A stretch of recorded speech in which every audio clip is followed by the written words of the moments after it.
105200226, Prodi Ilmu Pemerintahan, kelas 1H, Fakultas Syariah, Universitas Islam Negeri Sultan Toha Saifuddin Jambi.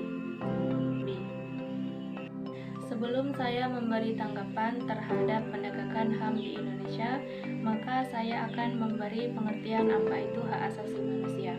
Hak asasi manusia ialah suatu konsep hukum dan normatif yang menyatakan bahwa manusia memiliki hak yang melekat pada dirinya karena ia adalah seorang manusia. Bahkan, hak asasi manusia sudah melekat atau sudah ada sejak manusia di dalam kandungan. Dan tanggapan saya terhadap penegakan HAM di Indonesia, sebenarnya HAM di Indonesia sudah baik, namun hanya tinggal pelaksanaannya saja. Itu sebabnya masih banyak perampasan HAM seperti pembunuhan, penculikan, penganiayaan, dan lain-lain. Bahkan kasus-kasus tersebut terjadi karena wawasan masyarakat masih sedikit tentang hak asasi manusia ini. Dan menurut saya, solusi agar HAM berjalan dengan baik yakni pemerintah harus memberi pelajaran khusus terhadap masyarakat tentang hak asasi manusia.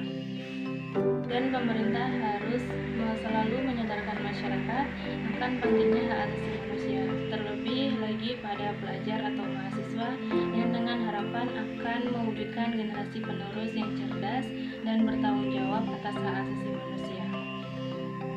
Yang terpenting, pemerintah harus lebih tegas memberi hukuman kepada pelaku agar tidak terjadi lagi kasus-kasus yang terjadi.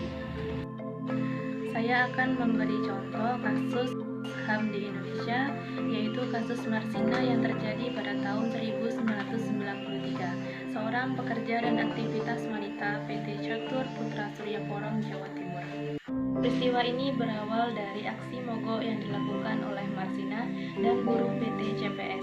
Mereka menuntut kepastian pada perusahaan yang telah melakukan PHK tanpa alasan. Setelah aksi demo tersebut, Marsina malah ditemukan tewas 5 hari kemudian.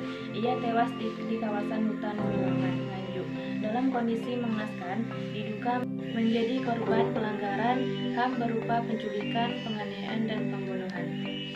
Bahkan penyelidikan masih belum menemukan titik terang hingga sekarang. Seharusnya melihat kejadian tersebut yang sampai sekarang masih misterius, untuk menghindari kasus tersebut terjadi lagi, seharusnya ada tindakan khusus dari hukum pemerintah untuk memberi efek jera bagi pelaku. Mungkin hanya itu tanggapan saya terhadap HAM di Indonesia dan masalah yang terjadi atau yang sudah terjadi di Indonesia. Mohon maaf jika terdapat kekurangan dan kehilafan. Saya akhiri. Wassalamualaikum warahmatullahi wabarakatuh.